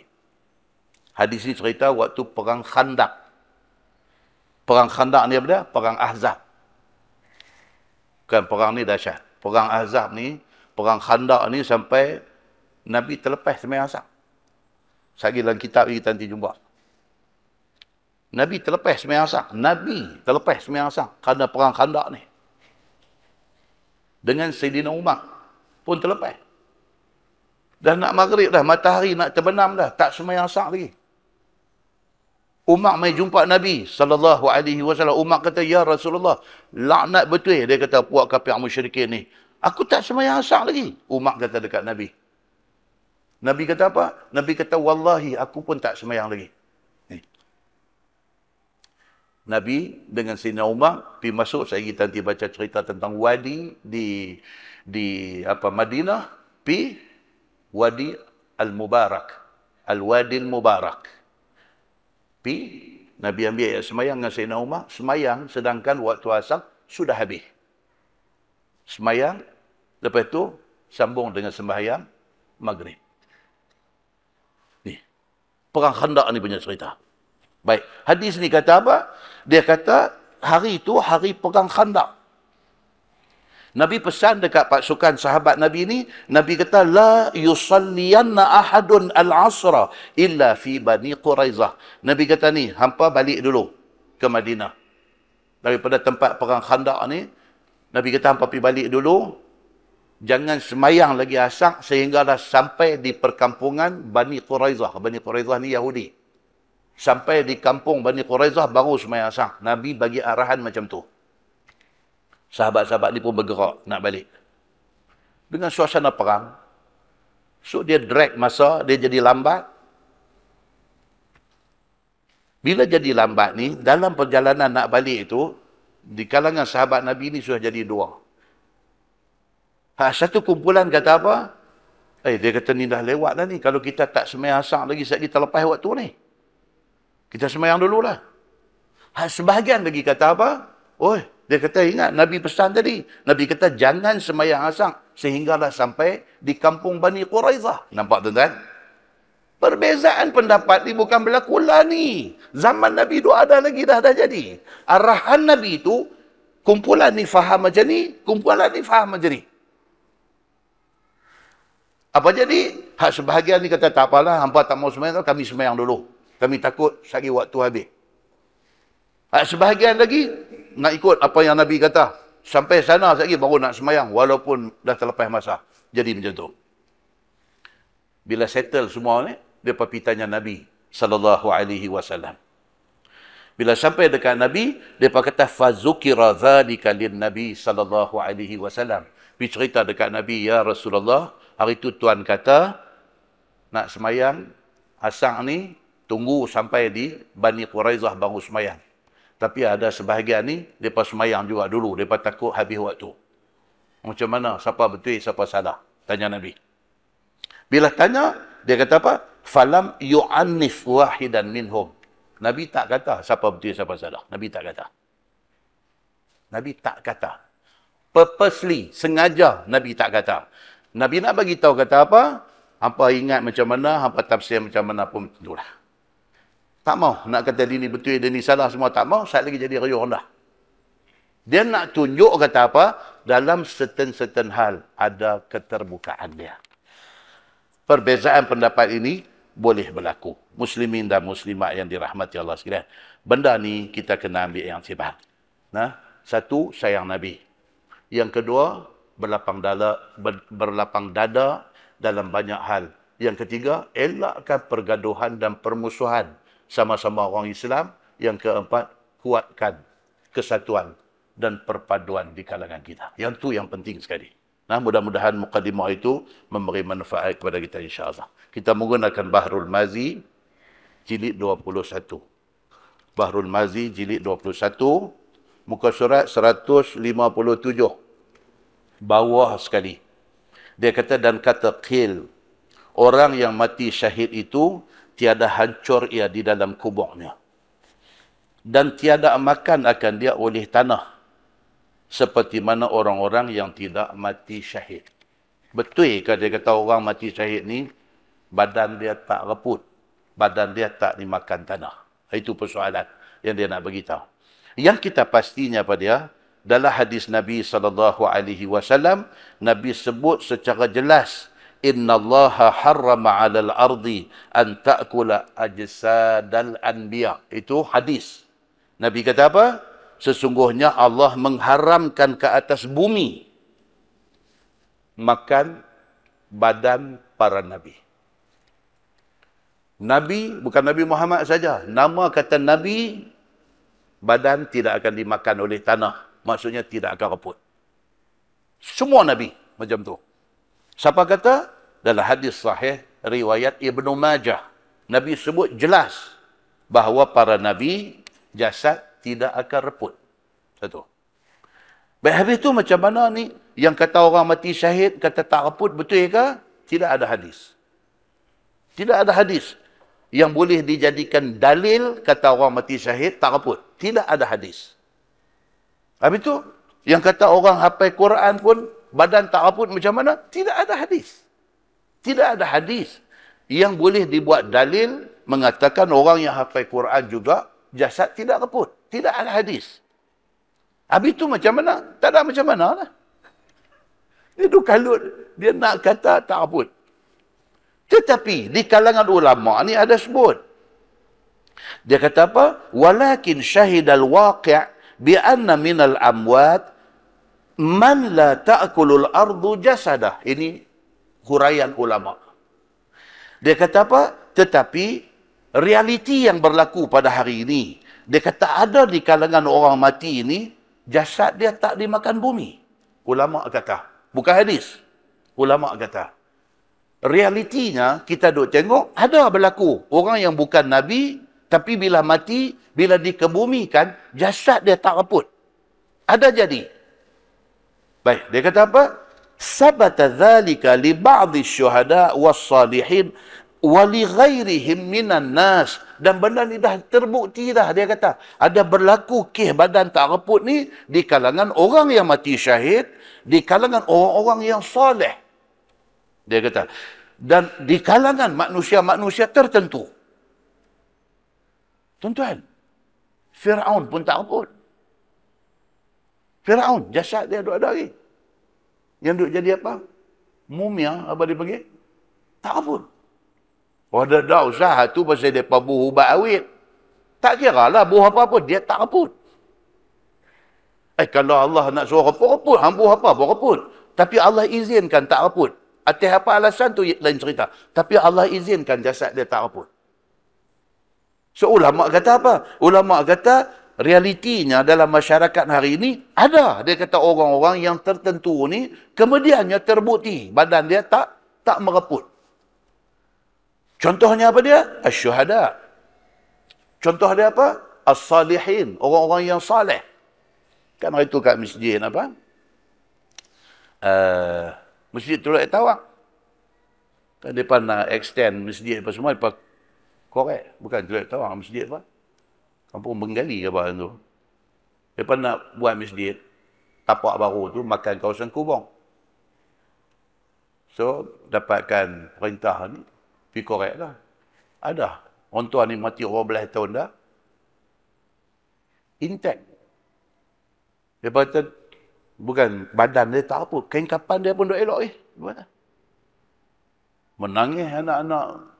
Anak cucu main tengok, buka balik. Tengok, Allahu Akbar, ayah. Muka cantik. Tuan. Allah tunjuk atas apa sebab hanya Allah yang mengetahui. Tapi dia ni siapa? Dia ni dulu imam masjid dan dia guru Quran. Duk mengajar Quran. Di kampung, tak ada ambil duit pun. Mailah, siapa nak mai, daripada mana, mai tak ada pernah minta duit apa, mai dia mengajar lagu tu ya. Allah bagi dia lagu tu. Bila orang nak buat pembesaran masjid, melibatkan kawasan kubang, orang lain semua habislah, dia duk elok. Berbelas tahun dah meninggal. Muslimin dan muslimat yang dirahmati Allah sekalian. Dengan kerana tu dalam syarah hadis ni dia tulis, dia kata apa? Sabata dzalika li ba'dhi syuhada was-salihin wa li ghairihim minan nas. Benda ni dah terbukti dah. Memang ada kes ni berlaku. Tetapi itu bukan dalil. Dia kata, walakin yanbaghi an yu'lama annahu la yastadillu bidzalika ala salahir rajul. Tak boleh nak jadi dalil kata oh kalau dia jadi guru Quran tak apa, tak boleh. Tak boleh. Itu atas kehendak Allah Subhanahu wa taala, dia kata. Tapi orang yang hafal Quran ni bagus tak bagus, tuan-tuan? Bagus. Yang tu no doubt, tidak ada keraguan. Hadis daripada Aisyah anin Nabi sallallahu alaihi wasallam qal, "Masalul ladzi yaqra'ul Quran wa huwa hafizun lah." Aisyah kata Nabi sallallahu alaihi wasallam bersabda, Nabi kata perumpamaan orang yang membaca Quran dan dia seorang yang hafaz Quran. Ma'as safaratil kiramil bararah. Dia di hari akhirat esok, dia bersama dengan malaikat yang mulia-mulia. Itu. Wa mathalul ladzi yaqra wa huwa yata'ahaduhu wa huwa alaihi syadid falahu ajran. Dan satu orang pula yang dia ni baca Quran susah. Dia ni jenis lidah keras. Nak sebut dad tak boleh. Ada. Ghairil maghdubi alaihim waladdallin. Ini begitu. Dia dad tu dia tak boleh nak sebut. Dad dia tak boleh sebut. Tapi dia pulun. Dalam hadis kata apa? Wa huwa yata'ahaduh. Dia pulun. Dia tekun. Dia bersungguh-sungguh. Walaupun lidah dia sebut ni, dia duk pulun juga. Wa huwa alaihi syadid. Sampai nampak susah. Ni nak sebut makhraj huruf tu, nak sebut tu, sampai cekang awak tengkuk. Muka merah menyala. Sampai macam tu. Nak baca Quran ni. Tapi dia nak baca juga. Falahu ajran. Nabi kata, bagi dia 2 pahala. Lebih pada kawan hafal Quran tadi ni. Dia ni 2. Pasal apa? Pasal biasanya orang bila dia nak buah tak boleh, dia nak buah tak boleh. Tak mau baca dah. Biasa lagu tu. Tapi dia tidak. Dia nak sebut tak boleh pun. Dia baca juga. Dia baca juga. Baca tu satu pahala. Kesungguhan dia tu. Satu pahala Tuhan bagi. Hadis itu hadis sahih. Riwayat Al-Bukhari. Tuan-tuan. Hadis kuat. Muslimin dan muslimat yang dirahmati Allah sekalian. Maknanya bagus dah orang baca Quran. Bagus dah orang hafal Quran? Bagus. Tapi adakah badan dia tak reput? Tidak ada dalil. Begitu. Baik. Kemudian ada satu hadis riwayat daripada Ali bin Abi Talib radhiyallahu an. Dia kata qala Rasulullah sallallahu alaihi wasallam man qara'a al-Quran wastazharahu fa ahalla halalah wa harrama haramah adkhalahu Allah bihil jannah. Siapa yang baca Quran dan menghafal Quran. Nabi kata. Dan dia menghalalkan apa yang Allah halalkan dan dia mengharamkan apa yang Allah haramkan. Dia akan masuk syurga. Macam tu punya cerita. Hafal Quran dan dia pegang dengan Quran tu. Halal, haram, dia pegang. Ada tak ada tuan-tuan orang yang hafal Quran jadi merapu? Ada tak ada? Ada. Ada. Hafal. Tuhan dah bagi dah dekat dia. Hati dia, dada dia boleh terima 30 juzuk Quran. Pelan-pelan lupa. Pelan-pelan lupa. Pelan-pelan lupa, pergi jadi budak nakal, pergi jadi naughty boy. Daripada hafal Quran. Ada, tuan-tuan. Itu sebab Nabi SAW bagi warning benda ni. Baca Quran, hafal Quran, menghalalkan apa yang Allah halalkan, mengharamkan apa yang Allah haramkan. Maknanya Quran tu bukan hafal saja. Ingat dan beramal. Masuk syurga. Nabi kata. Wa syafa'ahu fi 'ashratin min ahli baitih. Nabi kata apa? Dan dia boleh memberi syafaat kepada 10 orang daripada ahli keluarga dia. Kulluhum qad wajabat lahun nar. Yang depa ni dah pun nama ditulis untuk masuk neraka. Dia boleh ambil 10 orang bawa keluar. Cumanya apa dia? Hadis itu dhaif. Hadis itu dhaif. Muslimin dan muslimat yang dirahmati Allah sekalian. So dia kata itu apa? Dan ada cerita orang. Tak kala Muawiyah, khalifah Rasulullah sallallahu alaihi wasallam hendak mengalirkan air daripada kubur orang-orang yang mati syahid. Terus disuruhnya orang-orang suruhannya panggil waris-waris yang mati syahid dalam perang Uhud untuk dibongkarkan kuburnya. Ini kita cerita bulan lepas.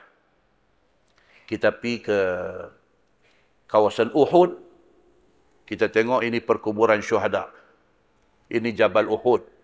Balik ini ada Jabal Rummah, dia kata, pasukan pemanah dulu. Asai-asai orang yang mati dalam perang Uhud, tanam belakang tu. Sebelum berlaku perang Uhud, Jabal Rummah tu dia panggil Jabal Ainain.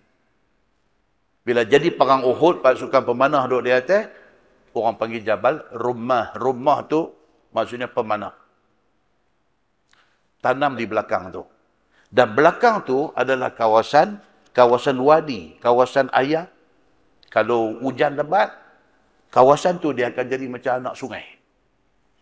Dan wadi itu dia panggil Wadi Qana. Wadi Qana.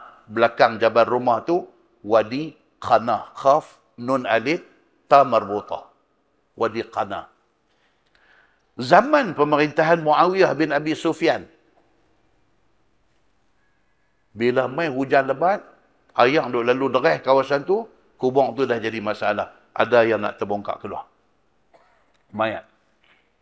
So Muawiyah kata, panggil adik-beradik orang yang mati ni, habang kat mereka, kita nak pindahkan kubur ni, bawa ke depan. Ke depan Jabal Uhud. Maka kerja pemindahan pun dilakukan, dia kata. Kata dalam kitab ni, dia kata, panggil waris-waris itu, bagi tahu kita nak pindahkan mayat itu, kerana di situ kawasan laluan air. Kata sahabat Nabi yang bernama Jabir, maka kami keluarkan orang-orang yang mati syahid yang ditanam di situ. Dan telah kami dapati akan mereka itu lembut badannya dan halus badannya. Maka kena di jari kaki seorang daripada orang yang dibongkarkan kuburnya itu, kena dengan penyodok tanah, lalu keluar darah daripadanya. Yang tu jadi. Jadi di depan mata benda tu sudah jadi. Apa dia? Badan tu lembut macam orang baru tanam tak sat ni. Badan lembut, elok, berisi, intact, orang putih kata. Tidak cukup dengan itu, bila nak pindah tu duk korek, kena penyodok, berdarah. Penyodok kena di kaki, berdarah. Macam orang hidup, darah duk jalan lagi dalam badan. Ini kata apa? Kata Jabir, ketika proses pemindahan mayat syuhada Uhud. Begitulah keadaan dia. Semua syuhada tu badan tak reput dan ada yang masih berdarah, dia kata. Dia kata begitu. Maka telah kami dapati akan mereka itu lembut badannya dan bila terkena penyodok lalu keluar darah daripadanya, dia kata. Masalah, dia kata orang yang mati syahid itu hidup di dalam syurga. Ini pula cerita. Yang kata hidup tu macam mana? Hidup mereka itu bersuka-suka, makan, minum dan lainnya. Orang mati syahid ni, kita nampak badan dia macam kaku, mati.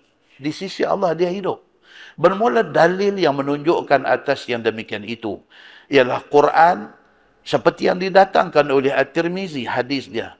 An Ibn Mas'ud annahu su'ila an qawlihi wa la tahsabanna alladhina qutilu fi sabilillahi amwata bal ahya'un 'inda rabbihim yurzaqun.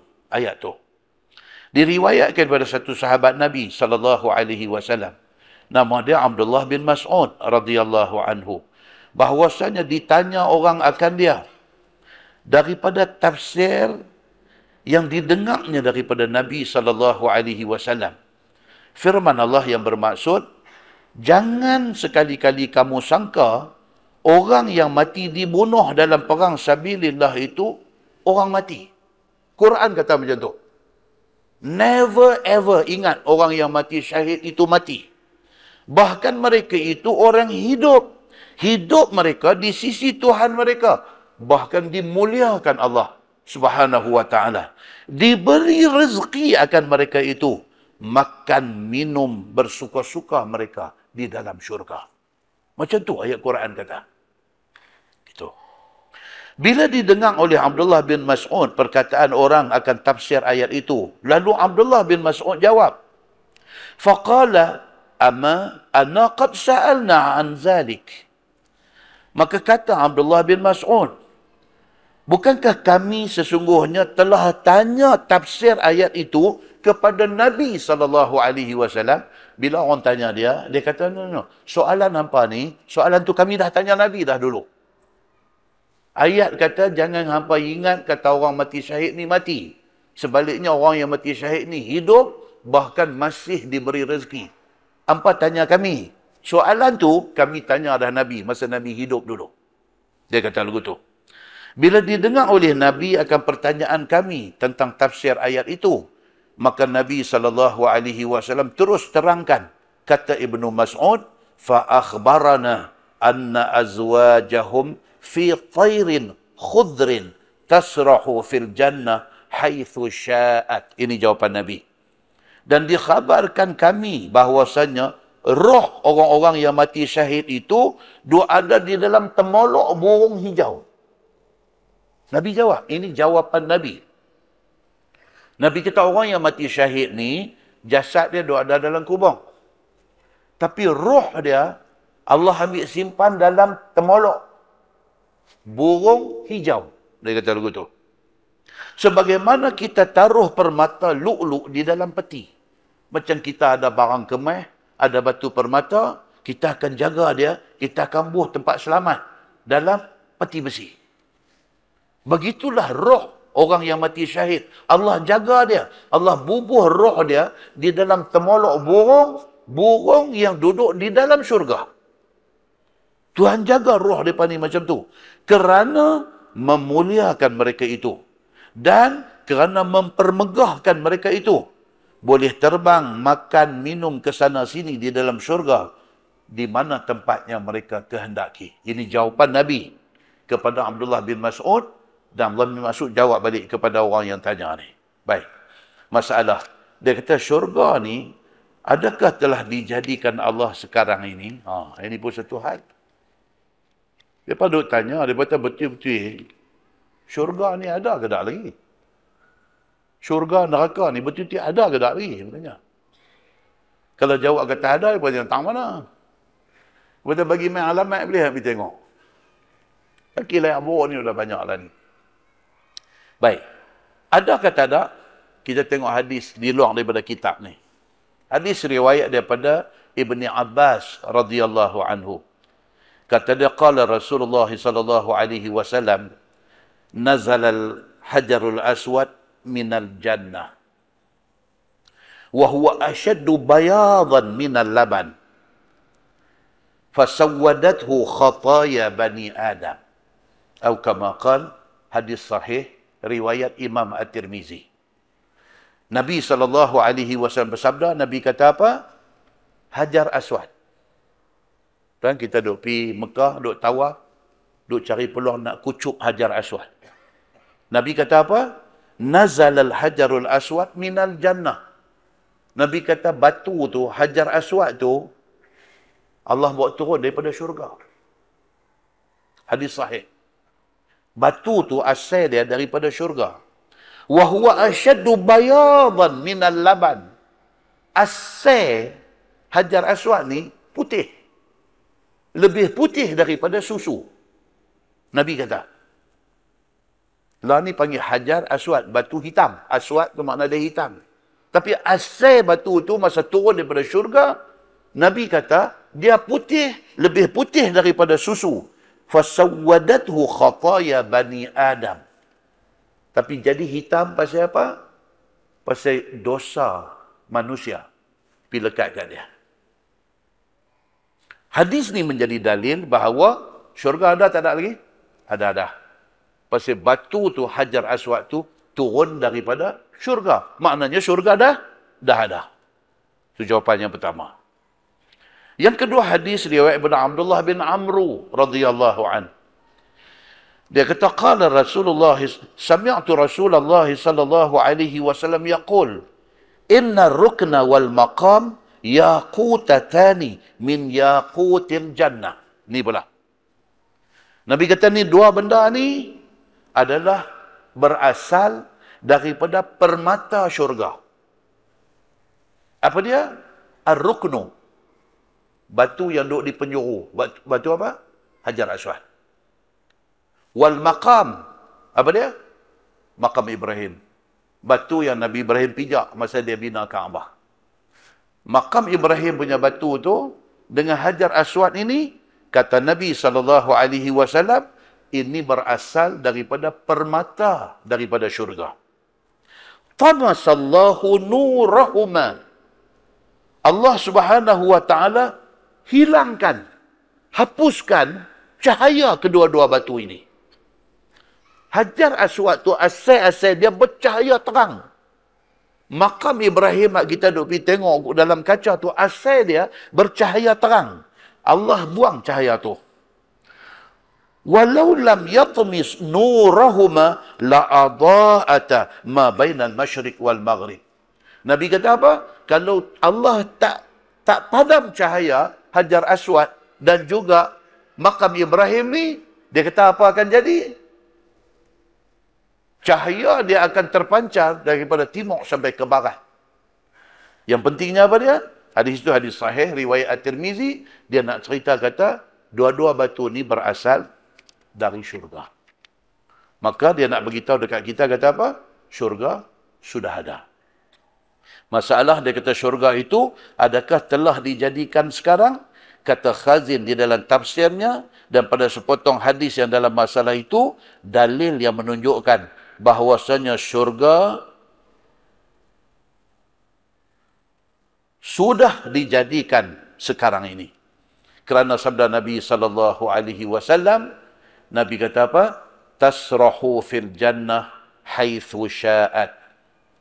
Maksudnya apa? Roh orang yang mati syahid itu duk terbang di dalam syurga. Maksudnya apa? Syurga sudah ada. Syurga sudah ada. Dan boleh makan, minum ke sana sini sesuka hati di mana tempat ia kehendaki. Dan bermula yang demikian itu, itulah pegangan Ahlus Sunnah wal Jamaah. Memang Ahlus Sunnah wal Jamaah kata syurga sudah ada. Bersalahan dengan Mu'tazilah, mereka kata syurga belum ada. Dia kata. Dan kata Ibnu Mas'ud, wa ta'wi ila qanadilin mu'allaqah bil arsh. Burung-burung yang di dalam temolok dia ada roh orang yang mati syahid ni, dia terbang, dia mai bergantung di arash. Dia bergantung di arash. Macam burung apa tu? Ada bergantung. Macam itulah keadaan burung-burung di dalam syurga. Nah, wallahu alam. Lepas ni kita tengok roh itu adakah ia fana?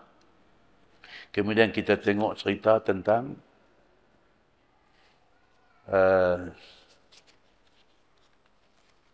akan datang tuan-tuan, insya-Allah kita akan tengok apakah kemuncak nikmat yang Allah sediakan di dalam syurga. Apa dah kemuncak dia?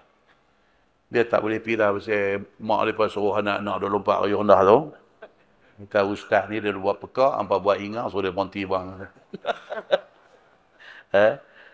Baik, lepas ni juga tuan-tuan, insya-Allah kita akan tengok cerita tentang orang yang tak mau keluar zakat. Tak mau keluar zakat. Okey. Saya baru tengok petang tadi satu video TikTok. Lah ni TikTok mengamuk zakat. CEO Zakat Kedah, Datuk Zakaria Osman, Datuk Syekh Zakaria Osman. Dia pergi rasmi apa atau majlis berkaitan dengan zakat Kedah lah. Dia flashback balik cerita dia zaman dapat tawaran mengaji di Mesir. Itu Syekh Zakaria ni. Dapat tawaran mengaji di Mesir. Ayah duit tak ada. Orang susah. Dia orang Padang Serai, kalau tak silap dia. Dia kata ayah dia dengan mak dia haluk start pun tak nak pergi. Susah ni, sampai haluk start pun tak nak pergi. Duduk minggu dalam Padang Serai. Dia dapat tawaran pergi Mesir, duit tak ada. Ayah dia kata, untuk balik pergi saja cari. Ayah dia pergi cari pejabat zakat di Al-Ustaz. Pertama kali pergi Al-Ustaz, tak pernah pergi. Yang saya nak cerita ni apa dia? Dia sebab tu. Dia sebab dalam TikTok tu, tuan-tuan tengok. Dia sebab tu betul ya. Tuan-tuan, tuan-tuan boleh bercakap pasal susah. Tapi kalau tuan-tuan tak pernah susah, orang yang boleh bercakap pasal susah ni orang yang susah. Dia susah. Dia bukan bercakap, dia melalui kesusahan itu. Dia tak sama dengan orang yang tak biasa susah nak cerita susah. Bila dia betul-betul susah, dia cakap pasal susah, dia tangkap hati. Dia sebab kan dia nak cerita. Dan dia cerita macam mana bila dia sampai tu, ayah dia ni tak biasa, Lok Start pun tak bisa pergi, masuk pejabat, buka kasut Johor, masuk kaki ayam. Orang lah pejabat pakai gelak kat ayah dia. Pakcik, pakai kasut, masuk pakai kasut. Dia cerita tu, dia sebab. Yang akibatnya dia kata dia lewat setahun. Pergi Mesir ni lewat setahun. Tahun tu tak boleh pergi, duit tak ada. Tahun berikut tu baru boleh pergi. Ya. Nak ceritanya apa tuan-tuan? Pentingnya zakat ni. Zakat ni penting. Institusi zakat ini mesti hidup. Mesti hidup dan erti kata apa? Bukan hidup kutip duit orang. Hidup membantu orang susah. Kadang dia gelut kutip. Tapi bantu tu tak sampai dekat orang-orang yang patut terima. Dan orang yang patut terima tapi minta tak dapat. Ini zakat di Zimbabwe, bukan sini. Zakat di Zimbabwe. Dia kutip. Duk lawan, nak lawan antara negeri-negeri ini, nak pukul dia kutip paling tinggi. Berjaya dari segi kutipan, tak berapa nak berjaya dari segi agihan. Tak dapat kepada orang yang patut dapat. Sedangkan mereka ni jadi ternafi hak untuk belajar. Pasal apa? Pasal tak ada duit. Syekh Zakaria ni dia orang letak dia CEO zakat tu sesuai lah. Pasal apa?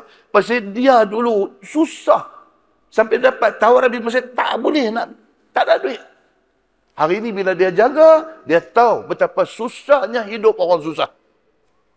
Muslimin dan muslimat yang dirahmati Allah sekalian. So tajuk akan datang ni, dia nak main cerita tu. Nak main cerita tentang zakat ni. Kenapa Allah Subhanahu Wa Taala marah sungguh kepada orang yang tak mau bayar zakat ni? Allah marah. Pasal apa? Pasal ada orang susah tak dapat bantuan. Kerana apa? Kerana orang kaya tak mau bayar zakat. Nak kecoh, nak pelari, nak kona-kona, duit zakat.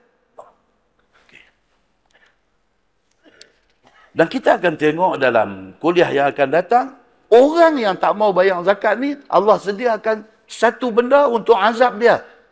Syuja'ul Aqra. Kita dah sebut 2-3 kali kuliah dah, tak dah nak baca juga lagi. Syuja'ul Aqra. Ulang. Macam mana Allah jadikan ulang tu sebagai satu bahan seksa kepada orang yang tak mau bayar zakat. Dan timai dalam hadis akan datang. Dan sebab apa?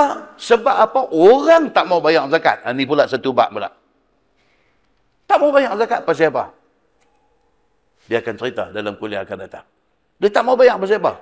Pasal dia duk berasa duit tu duit dia. Dia tak berasa kata duit tu duit orang susah. Dia duk kata duit dia. Dah 2.5% daripada pendapatan hang tu bukan duit hang, itu duit orang. Tapi ada dalam akaun hang. Hang kena buat keluar. Dah, dia duk kata duit dia. Dia yang kerja, dia yang susah payah, dia dapat duit, duit dia. Dia tak mau bagi zakat. Ini masalah dia. Dan dia akan cerita dalam kuliah akan datang, cerita orang tamak. Orang tamak, yang orang tamak ni dia sampai ke tahap dia berselera dengan duit haram. Tamak dia ni sampai dia berselera dengan duit haram. Ini cerita. Orang putih lagi. Orang putih kata apa? Dia kata, there are two types of people in this world. Orang putih kata. Manusia ni ada dua dalam dunia ni. Satu, the giver. The giver. Satu lagi, the takers. Dalam dunia ni ada dua kelompok manusia. Satu, dia ni duk tolong orang, duk bagi duit ke orang, duk bantu orang. Lagi satu lagi, takers. Dia ni kerja nak minta ke orang. Dua. The takers make it better, dia kata. Orang yang kerja duk minta ke orang ni, dia ni makan baik, makan sedap. Dia minta dia orang. But the giver, dia kata always sleep better. Tapi orang yang duk bagi ni, biasanya dia ni tidur dia cantik. Tidur dia cantik. Pasal apa? Dia puas hati. Segala tanggungjawab agama, dia tunaikan. Dia tidur lela. Dia kata lagu tu. Nah? Baik. Itu kuliah yang akan datang, insyaAllah dia timai huraian tentang benda tu. Malam ni untuk makluman tuan-tuan, tadi yang mulia Al-Fadhil Tuan Imam kita beritahu ada rombongan daripada Masjid Jami' Al-Marbawi. Tuan ni, kitab yang kita duk baca ni, kitab Bahrul Mazi, syarah kepada hadis At-Tirmizi. Kitab ni ditulis oleh Syekh Idris Al-Marbawi. Malam ni orang kampung dia mai. Orang kampung daripada kampung Lubuk Merbau. Masjid Jami' Al-Marbawi, Lubuk Merbau, Kuala Kangsar. Makam Syekh Idris Al-Marbawi ada di sana. Di Lubuk Merbau, Kuala Kangsar hari ini. Tuan, kita baca ni, mula dicetak 90 tahun dulu. Ni, kita duk baca ni, mula dicetak di Mesir tahun 1933. Mula dicetak. Bukan habis ditulis. Kitab ni ada 22 jilid. Dia tak tunggu habis 22 jilid baru cetak tak. Dia kira siap berapa-berapa jilid cetak dulu. Siap berapa jilid cetak dulu. So, cetakan pertama dibuat pada tahun 1933. Tahun ni 2023. Dua ada 90 tahun. Tuan-tuan boleh bayang tak? Tuan Guru Syekh Idris Al-Marbawi ni. Tuan-tuan boleh bayang tak dia? 90 tahun dah dia duk makan pahala. Orang duk baca kitab dia. Allahu Akbar. Dan tuan-tuan kena tahu satu lagi apa dia? Tuan Guru Syekh Idris Al-Marbawi ni, dia tidak pernah ambil royalty walau sekupang pun. Tidak pernah. Kitab dia ni hari ni orang dah ulang cetak tak tahu berapa kali. Dia tidak pernah ambil royalty walau sekupang. Selain daripada Bahrul Mazi 22 jilid ni, dia buat Kamus Al-Marbawi. Satu-satunya kamus Arab Melayu yang tidak ada siapa pun boleh buat lebih baik daripada tu sampai hari ini. Tak ada. Tuan ni, Tuan Guru Syekh Idris Al-Marbawi ni, dia boleh buat macam tu punya hasil karya dia yang dia tak ambil duit walau satu sen. Tuan boleh bayang tak macam mana cerahnya kubur dia pada hari ini. Muslimin dan muslimat yang dirahmati Allah sekalian. Dia siap habis tulis jilid nak kita baca ni. Jilid kita baca ni jilid 21, 22. Jilid 21, 22. Dia habis siap tulis jilid yang kita baca ni. Jilid 22 hujung sekali dia siap. 24 Disember 1957. Tahun kita merdeka. 24 Disember 1957. Khatam. Siap. 22 jilid. 66 tahun dah. Merdeka berapa tahun? 66 tahun dah. Kitab ni komplit 22 jilid. Apa nak kata dekat dia tuan-tuan? Melainkan doa dekat dia, Tuhan kata zadahullahu syarfan wa rif'ah wa barakallahu fih wa nafa'a bihil ummah was'adahullahu fid dunya wal akhirah. Itu doa paling cantik untuk dia. Mudah-mudahan Allah tambah kemuliaan dan Allah tambah ketinggian dia di akhirat sana. Dan Allah berkati dia dan Allah memberi manfaat kepada ummah hasil daripada tulisan dia. Dan mudah-mudahan Allah bagi bahaya kepada dia. Allah bagi bahagia kepada dia dunia dan akhirat. Kita tangguh dengan tasbih kafarah dan suratul asri. Makin terakhir belakang. Subhanakallah wa bihamdih. Asyhadu an la ilaha illa anta astaghfiruka wa atubu ilaik. Bismillahirrahmanirrahim. Wal 'ashr. Innal insana lafi khusr. Illa allazina amanu wa 'amilus salih. Allahumma salli ala Muhammad wa ala ali Muhammad. Bismillahirrahmanirrahim. Alhamdulillahi rabbil alamin. Hamdan yuwafi ni'amahu wa yukafi'u mazidah. Ya Rabbana lakal hamdu kama yanbaghi li jalali wajhikal karimi wa azim sultanik. Radina billahi rabba wa bil islami dina wa bi Muhammadin nabiyyan wa rasulah. Allahumma aftah alaina futuhal arifin warzuqna fahman nabiyyin bijahi khatamil mursalin. Allahumma faqihna fid din wa'allimna at-ta'wil wahdina siratal mustaqim. Allahumma arina al-haqqa haqqan وارزقنا اتباعه وأرنا الباطل باطلا وارزقنا اجتنابه. اللهم اجعل جمعنا جمعا مرحوما وتفرقنا من بعده تفرقا معصوما. وصلى الله على محمد وعلى آله وصحبه وسلم والحمد لله رب العالمين. Terima kasih kepada TV Al Hijrah ya. Lama tak masuk TV.